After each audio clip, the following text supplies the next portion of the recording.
Hai, ketemu lagi dengan channel chemistry kita. Kali ini saya akan membahas pembahasan TPS UTBK 2020 untuk pemahaman bacaan dan menulis. Nah, kalau ada yang request untuk membahas pengetahuan dan pemahaman umum, jadi selama ini untuk pengetahuan dan pemahaman umum itu saya gabung dengan PBM ini. Karena apa? Karena saya hanya membahas khusus untuk bahasa Indonesia untuk pengetahuan dan pemahaman umum. Jadi saya gabung langsung ke PBM. Dan untuk bahasa Inggris saya belum bisa bahas ya. Oke, kita akan masuk untuk pemahaman bacaan dan menulis part yang ke-6. Tapi seperti biasa jangan lupa untuk subscribe, like, dan silahkan share ke teman-teman yang lainnya. Oke, langsung saja. Kita ke teks yang pertama. Teks berikut digunakan untuk menjawab soal nomor 1 sampai dengan soal nomor 3. Pertanyaannya, topik bacaan di atas adalah apa? Oke, ada kata kunci untuk menentukan sebuah topik. Biasanya dalam sebuah topik itu, kalau teksnya itu memuat banyak paragraf, biasanya nanti paragraf pertama itu merupakan pengantar dari teks, kemudian topik atau pokok bahasannya itu akan terdapat pada paragraf kedua dan paragraf ketiga. Oke, kita akan baca dulu. Menurut data dari Bank Dunia, Indonesia merupakan salah satu dari 10 negara yang memiliki persediaan air terbesar di dunia. Cadangan air tawar yang dimiliki Indonesia adalah sekitar 15.500 meter kubik per kapita per tahun. Jumlah tersebut jauh melebihi rata-rata jumlah ketersediaan air negara-negara lain yang hanya sekitar 8.000 meter kubik per kapita per tahun. Kita ke paragraf kedua, ada kata namun. Nah, ini sudah masuk ke intinya. Jadi tadi paragraf 1 itu baru pengantarnya saja. Intinya ada di kata namun ini, dia akan masuk ke permasalahannya. Namun dengan jumlah yang begitu besar, sekitar 119 juta dari total 245 juta penduduk Indonesia masih menghadapi kekurangan air bersih. Hanya 20% penduduk Indonesia bisa setiap hari memenuhi kebutuhan akan air bersih.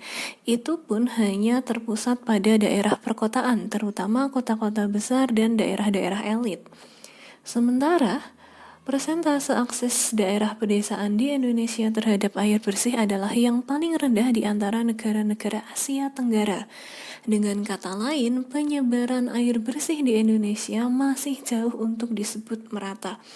Jadi di paragraf 2 di sini dia ditekankan bahwa masih banyak penduduk Indonesia yang mengalami kekurangan air bersih. Lanjut ke paragraf yang ketiga, selain masalah penyebaran air, hal yang merupakan salah satu faktor penyebab masalah kelangkaan air bersih adalah pencemaran dan perusakan lingkungan. Jumlah dan pertumbuhan penduduk yang semakin bertambah tentunya akan menyebabkan tingginya kebutuhan masyarakat akan air bersih. Namun di samping meningkatnya kebutuhan tersebut, pencemaran dapat merusak sumber air bersih pun akan semakin meningkat. Oke. Nah, jadi inti dari paragraf 3 di sini, karena ada kelangkaan air bersih, itu ada pencemaran dan perusakan lingkungan juga. Kita akan analisis saja. Pilihan A, tingkat persediaan air di Indonesia. Nah, ini tingkat persediaan air di Indonesia itu inti dari paragraf yang pertama. Inti dari paragraf pengantar saja. Belum membicarakan topik mengenai kekurangan air yang ada di Indonesia. Berarti bukan pilihan A. Pilihan B, pendapat Bank Dunia mengenai air. Nah, apalagi ini? Tidak ada topik mengenai pendapat Bank Dunia. Kemudian untuk C, krisis air bersih di Indonesia. Nah, ini bisa jadi masuk nih. Kita pegang dulu. D, penyebab kekurangan air. Oke, di paragraf 3 memang dijelaskan mengenai penyebab kekurangan air, tapi kan itu adalah kalimat penjelas dari adanya kelangkaan air bersih yang ada di Indonesia, berarti bukan juga. Sedangkan pilihan E, persediaan air dunia, itu apalagi bukan juga. Sehingga nomor 1 topik yang cocok untuk bacaan di atas adalah pilihan yang C, krisis air bersih yang ada di Indonesia. Lanjut ke soal nomor 2, dalam bacaan di atas terdapat kalimat yang tidak baku, yaitu pada kalimat yang ke berapa. Nah, kalimat tidak baku berarti kita bisa cari kalimat yang ambigu ya di sini. Oke. Pilihan A, kalimat pertama, menurut data dari Bank Dunia, Indonesia merupakan salah satu dari 10 negara yang memiliki persediaan air terbesar di dunia. Tidak ada masalah dari kalimat ini. Kalau kita baca secara sekilas, kita akan coba cek kalimat ketiga. Kalimat ketiga, jumlah tersebut jauh melebihi rata-rata jumlah ketersediaan air negara-negara lain yang hanya sekitar 8.000 meter kubik per kapita per tahun. Tidak ada masalah juga. Pilihan C, kalimat kelima, hanya 20% penduduk Indonesia bisa setiap hari memenuhi kebutuhan akan air bersih. Oke, hanya 20% penduduk Indonesia bisa setiap hari. Oke, di kalimat ini, kata ini dia kurang tepat, rada ambigu, maknanya kurang tersampaikan, kurang konjungsi di sini. Jadi seharusnya hanya 20% penduduk Indonesia yang bisa. Jadi harusnya di sini diberi kata yang agar kalimatnya lebih enak. Jadi hanya 20% penduduk Indonesia yang bisa setiap hari memenuhi kebutuhan akan air bersih. Kita pegang dulu pilihan yang C. Kita akan cek pilihan D, yaitu kalimat ke-9. Selain masalah penyebaran air, hal yang merupakan salah satu faktor penting penyebab masalah kelangkaan air bersih adalah pencemaran dan perusakan lingkungan. Oke, tidak ada masalah di kalimat ini, ada konjungsi dan sudah sesuai. Kemudian ada tanda koma di sini untuk penekanan dalam pembacaan katanya. Pilihan yang terakhir adalah kalimat 11. Namun, oke. Sudah benar ya, namun bisa digunakan sebagai konjungsi antar kalimat. Di samping meningkatnya kebutuhan tersebut, pencemaran yang dapat merusak sumber air bersih pun semakin meningkat. Oke, pun di sini dipisah sudah benar. Sehingga kalimat yang tidak baku, yang ambigu dalam penulisannya itu adalah kalimat kelima, pilihan yang C. Nomor 3, simpulan berikut yang tepat untuk bacaan di atas adalah yang mana? Oke, seperti yang pernah saya jelaskan bahwa simpulan itu kita harus bisa mengetahui hubungan antar kalimat. Biasanya secara umum adalah hubungan sebab akibatnya, atau inti dari simpulan itu akan berada pada uraian gagasan yang tercapai pada akhir pembicaraan. Jadi secara umum biasanya akan diperoleh kesimpulan dari paragraf-paragraf terakhir.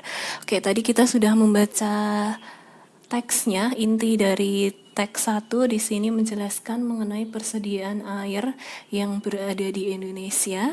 Kemudian di paragraf kedua itu menjelaskan bahwa Indonesia walaupun dia memiliki persediaan air terbesar, dia masih menghadapi kekurangan air bersih karena hanya 20% penduduk Indonesia yang terpenuhi kebutuhan air bersihnya. Kemudian paragraf yang ketiga di sini dijelaskan selain adanya masalah penyebaran air, ada faktor penting penyebab masalah kelangkaan air bersih, yaitu adanya pencemaran dan perusakan lingkungan. Selain itu, karena adanya jumlah pertumbuhan penduduk yang semakin bertambah, tentu akan semakin tinggi pula kebutuhan air bersih. Nah, namun di samping meningkatnya kebutuhan tersebut, pencemaran yang dapat merusak sumber air bersih pun semakin meningkat. Intinya semakin besar pertumbuhan penduduknya, pencemaran yang dapat merusak air bersih juga semakin meningkat. Oke, kita akan analisis pilihan jawabannya. Pilihan A, Indonesia yang memiliki jumlah persediaan air terbesar di dunia ternyata mengalami kekurangan air bersih sebab akibat tidak meratanya penyebaran air bersih, terjadinya pencemaran dan kerusakan lingkungan. Oke, ini bisa jadi, tapi kita pegang dulu. Pilihan B, akibat penyebaran air tidak merata dan terjadinya pencemaran air dan lingkungan, Indonesia mengalami krisis air bersih, walaupun menjadi negara penghasil air terbesar di dunia. Oke, pegang dulu. Pilihan C, air bersih di Indonesia memang sangat kurang sebagai akibat penyebarannya yang tidak merata dan terjadinya polusi di mana-mana, baik polusi air maupun lingkungan. Oke, ini tidak masuk ya. Di sini air bersih di Indonesia memang sangat kurang sebagai akibat penyebarannya yang tidak merata. Oke, harusnya dijelaskan mengenai krisis yang ada di Indonesia. Pilihan C tidak. Pilihan D, walaupun sebagai negara penghasil air bersih terbesar di dunia, Indonesia tetap mengalami krisis air bersih karena masih terjadinya pencemaran dan kerusakan lingkungan. Ini bisa jadi. Pilihan E, jadi seharusnya pemerintah melakukan upaya-upaya agar persediaan air bersih bisa merata di seluruh daerah di Indonesia. Pilihan E jelas salah karena ini adalah opini. Tidak ada juga dia kalimatnya di teks yang ada. Berarti antara pilihan A, B, dan D. Kita akan cek pilihan A dulu.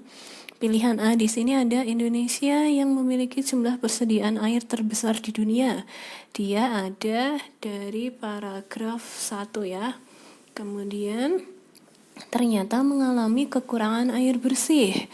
Dia ada di yang kedua. Kemudian, sebagai akibat tidak meratanya penyebaran air bersih, terjadinya pencemaran dan kerusakan lingkungan.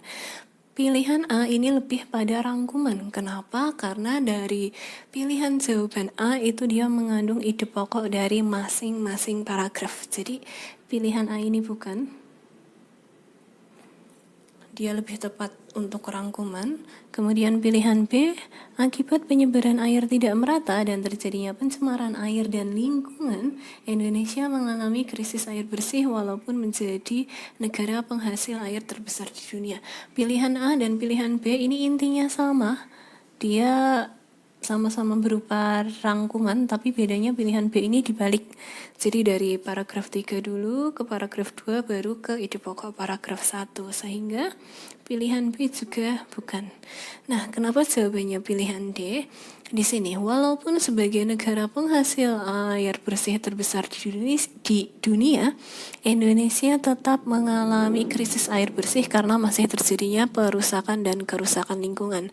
Nah, di sini kan intinya ada pencemaran dan perusakan lingkungan. Nah, pencemaran yang dapat merusak. Oke, itu intinya. Kita ambil dari uraian gagasan yang tercapai pada akhir pembicaraan, sehingga nomor 3 jawabannya adalah D. Lanjut ke soal nomor 4, kalimat kedua paragraf di atas termasuk kalimat yang strukturnya tidak jelas.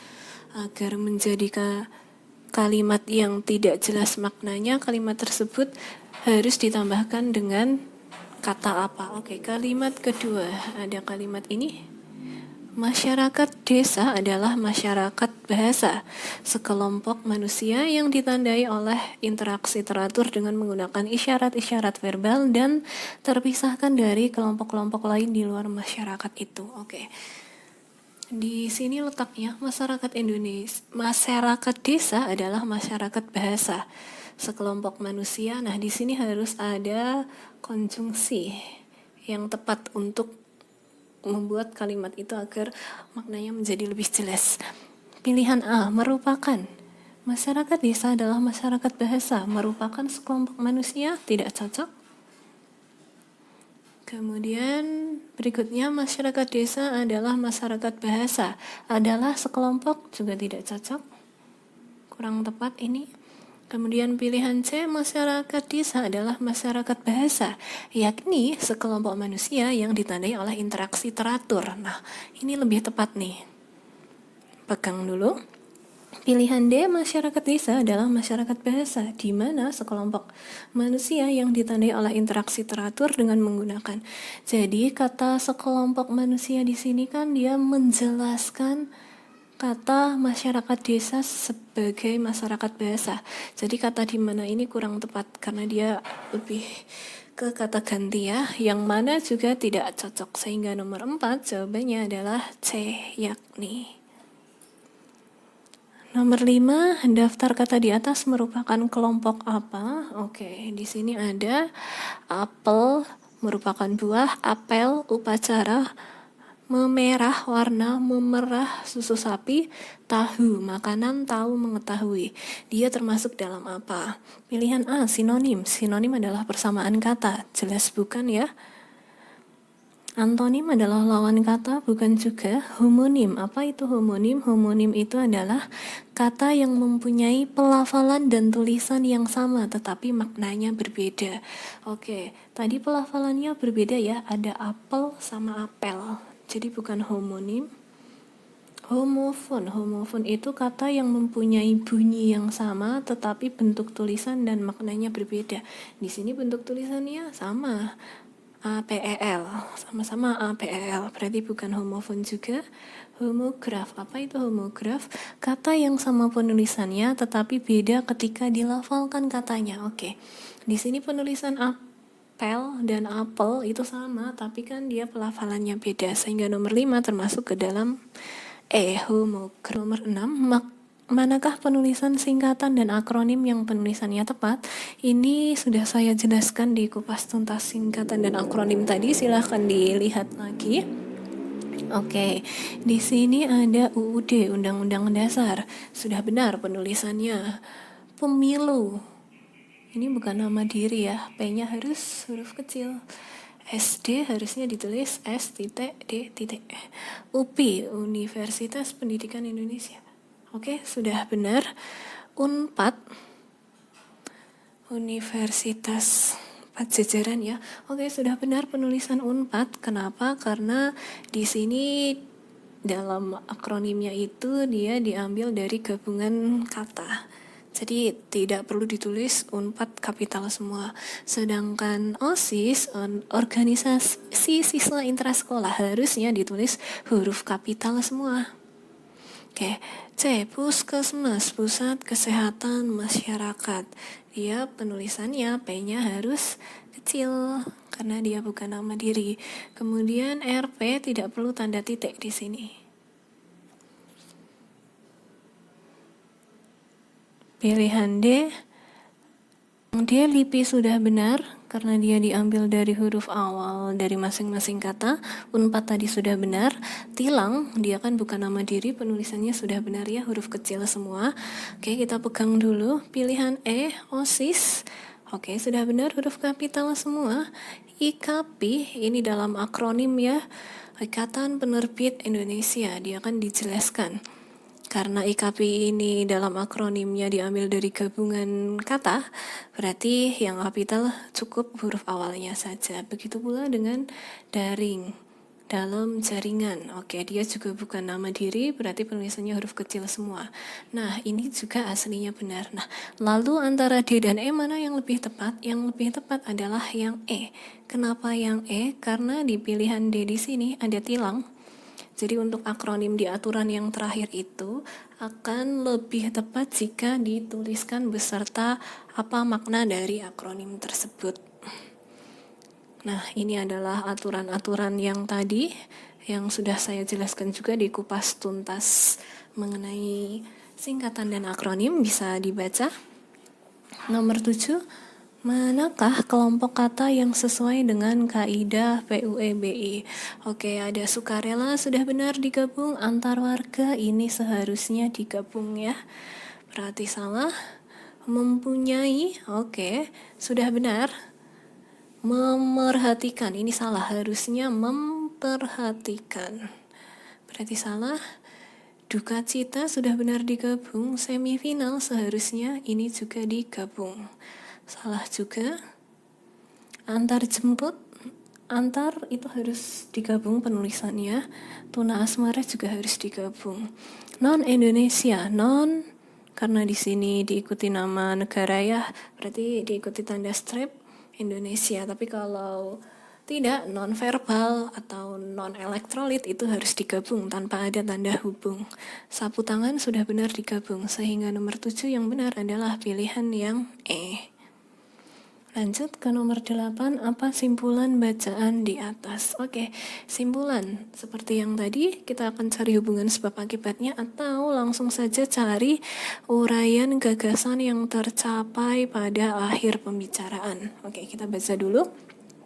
Paragraf 1, suku Jawa adalah suku suku bangsa terbesar yang tinggal di Indonesia dengan jumlah sekitar 120 juta jiwa atau sekitar 45% populasi Indonesia di Nusantara. Bukan hanya tinggal di Pulau Jawa, tetapi orang-orang dari suku ini juga menyebar ke seluruh pelosok Indonesia, terutama setelah dilakukannya program transmigrasi oleh pemerintahan Orde Baru pada 4 dasawarsa silam. Asal-usul suku Jawa kini memang telah menyebar ke seluruh Nusantara, bahkan dunia.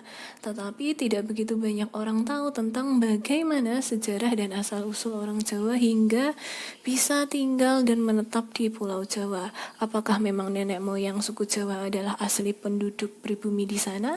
Ataukah mereka berasal dari belahan bumi lain yang datang dan menjadi pendatang? Nah, paragraf berikutnya, teori tentang asal-usul suku Jawa yang pertama kali dikemukakan oleh para arkeolog. Mereka meyakini jika nenek moyang suku Jawa memang pribumi yang tinggal sejak 1 juta tahun yang lalu di Pulau Jawa. Berdasarkan penelitian yang mendalam, mereka telah menemukan beberapa fosil seperti Pithecanthropus erectus dan Homo sapiens. Kedua fosil ini diperkirakan adalah manusia purba yang menjadi nenek moyang suku Jawa. Setelah dilakukan perbandingan, DNA manusia purba ini ternyata memang tidak berbeda jauh dengan manusia suku Jawa saat ini. Oke, inti dari paragraf 1 itu suku Jawa itu adalah suku terbesar yang ada di Indonesia. Kemudian paragraf kedua ini mengenai asal-usulnya, tapi intinya tidak banyak orang yang tahu bagaimana asal-usul dari suku Jawa ini. Sedangkan paragraf terakhir, ternyata nenek moyang dari suku Jawa itu dibuktikan dengan adanya fosil yang ditemukan, yaitu Pithecanthropus erectus dan Homo sapiens. Setelah dilakukan pengecekan, DNA manusia purba itu ternyata memang tidak beda jauh dari suku Jawa. Jadi Pithecanthropus dan Homo sapiens itu memang tidak beda jauh dari manusia suku Jawa saat ini. Oke, kita akan cek. Pilihan A, suku Jawa adalah suku bangsa terbesar yang tinggal di Indonesia. Ini bukan simpulannya karena dia hanya menjelaskan dari paragraf 1.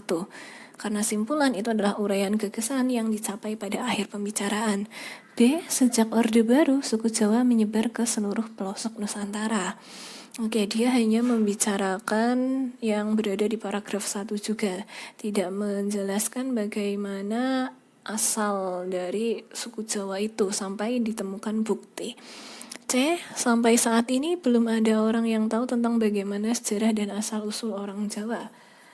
Memang belum ada, tapi kan di sini dijelaskan sudah ada penelitian ya, berarti bukan juga. Pilihan D sesuatu yang belum dapat dipastikan asal-usul nenek moyang suku Jawa. Apa sih aneh? Sesuatu yang bukan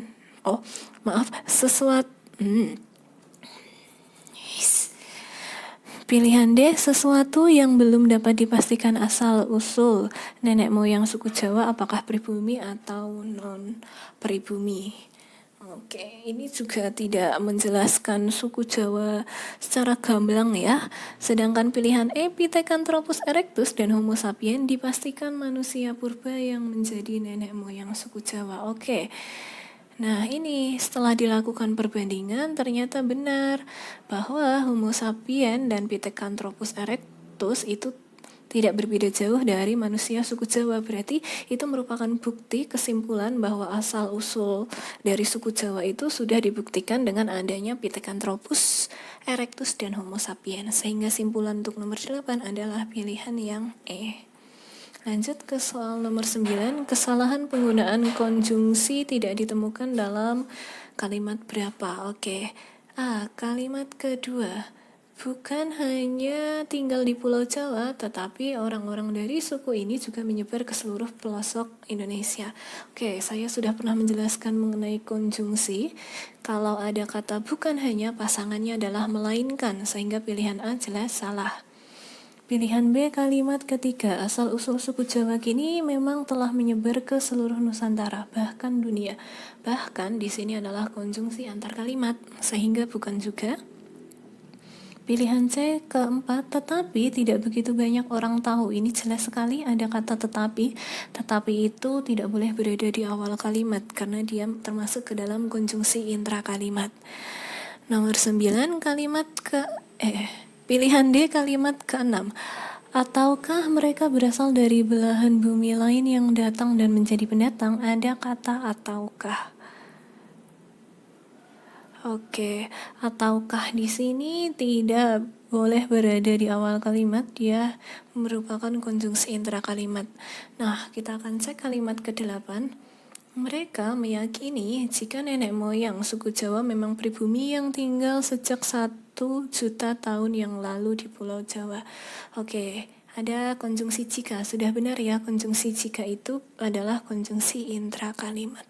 Oke, berarti nomor 9 yang tidak ada kesalahan dalam penggunaan konjungsi adalah pilihan yang E, kalimat ke-8. Oke, kita ke soal yang terakhir. Kalimat opini penulis terletak pada kalimat keberapa? Opini penulis berarti itu adalah pendapat atau pikiran dari penulis, berarti tidak disertai dengan fakta yang ada. Kita cek kalimat pertama. Suku Jawa adalah suku bangsa terbesar yang tinggal di Indonesia dengan jumlah sekitar 120 juta jiwa atau sekitar 45% populasi manusia. Ini ada bukti, berarti dia fakta, bukan? Pilihan B kalimat keempat. Tetapi tidak begitu banyak orang tahu tentang bagaimana sejarah dan asal-usul orang Jawa hingga bisa tinggal dan menetap di Pulau Jawa. Oke, ada kata tetapi tidak begitu. Oke, ini adalah pendapat, tapi kita pegang dulu.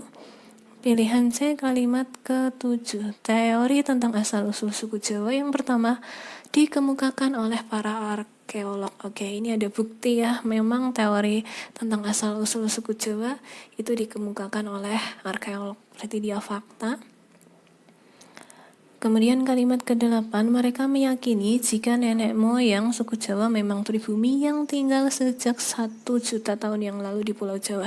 Jadi menurut para arkeolog, itu pendapat, tapi pendapat dari arkeolog ya, bukan pendapat penulis, berarti bukan juga.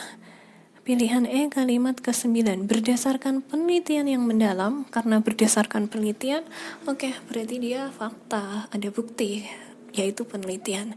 Berarti yang merupakan pendapat dari penulis adalah pilihan yang B kalimat keempat. Nah, cukup sekian untuk pembahasan dari pemahaman bacaan dan menulis. Tadi juga saya selipi dengan mengenai PPU ya, yang ada di soal nomor 456 sepertinya. Silahkan diamati. Jika ada yang mau ditanyakan, silahkan ditanyakan. See you.